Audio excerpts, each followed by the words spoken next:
And it's Ross's reading time. And it's Ross's reading time.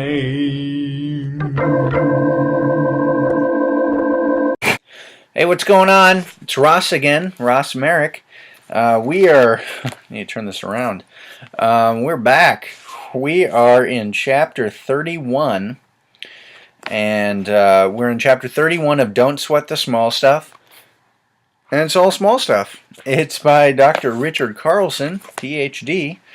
I just keep being redundant saying that. Anyway, so here we go. This is simple ways to keep the little things from taking over your life. We don't want that to happen. So we are on a journey together. It's been a long journey, and it will continue to go because we're on chapter 31 of 100 chapters. And here we go. This chapter is, I'm just going to head right into it because it's not long, but it's not like the shortest one we've had either. So it's entitled, Become Aware of Your Moods and Don't Allow Yourself to be Fooled by the Low Ones. I think this chapter was written for me. No, we all go through this. Just funny. Anyway, here we go. Your own moods can be extremely deceptive. They can, and probably do, trick you into believing your life is far worse than it really is. When you're in a good mood, life looks great. You have perspective, common sense, and wisdom. In good moods, things don't feel so hard, probably seem less formidable and easier to solve. When you're in a good mood, relationships seem to flow and communication is easy. If you're criticized, you take it in stride. On the contrary, when you're in a bad mood, life looks unbearably serious and difficult. You have very little perspective. You take things personally and often mistreat those around you, as you impute malignant motives into their actions. Here's the catch. People don't realize their moods are always on the run. They think instead their lives have suddenly become worse in the past day, or even the last hour. So, someone who is in a good mood in the morning might love his wife, his job, and his car. He is probably optimistic about his future and feels grateful about his past. But by late afternoon, if his mood is bad, he claims he hates his job, thinks of his wife as a nuisance, thinks his car is a junker, and believes he's going nowhere in his career. He'll probably tell you it was extremely difficult. Oh. Here we go. If you ask him about his childhood while he's in a low mood, he'll probably tell you it was extremely difficult. He will probably blame his parents for his current plight. Such quick and drastic contrasts may seem absurd. Sorry, I got distracted for a second. Such quick and drastic contrasts may seem absurd, even funny. But we're all like that. In low moods, we lose our perspective and everything seems urgent. We completely forget that when we are in a good mood, everything seems so much better.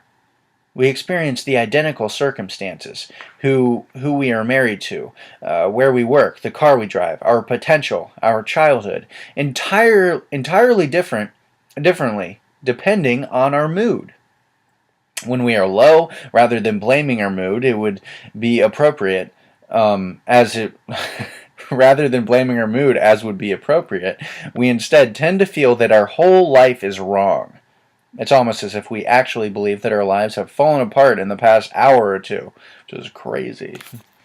That's not in here. That was my addition. The truth is, life is almost never as bad as it seems when you're in a low mood.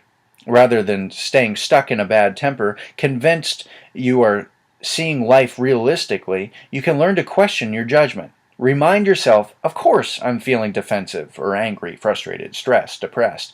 I'm in a bad mood. That's hard to admit. I always feel negative when I'm low. When you're in an ill mood, learn to pass it off as simply that, an unavoidable human condition that will pass with time if you leave it alone. A low mood is not the time to analyze your life. to do to do so is emotional suicide. If you have a legitimate problem, it will stand to be there when your state of mind improves. The trick is to be grateful for our good moods and graceful in our low moods. Well, that's good. That was my addition.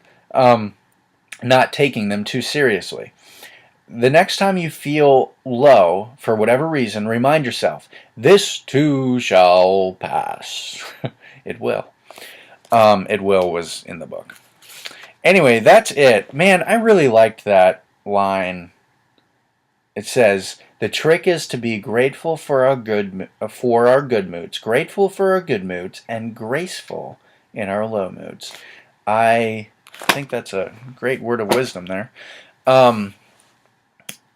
Yeah, you probably found myself chuckling at a few times of just I laugh because it resonates with me, some of the things he says in there as far as like being analytical and blah blah blah. And wow, that was a powerful little chapter there as far as our moods, and I don't know. I don't have much more to add to it because I'm not that smart, but I think that something to think about and to recognize in ourselves as far as our ups and downs, and not to be crazy,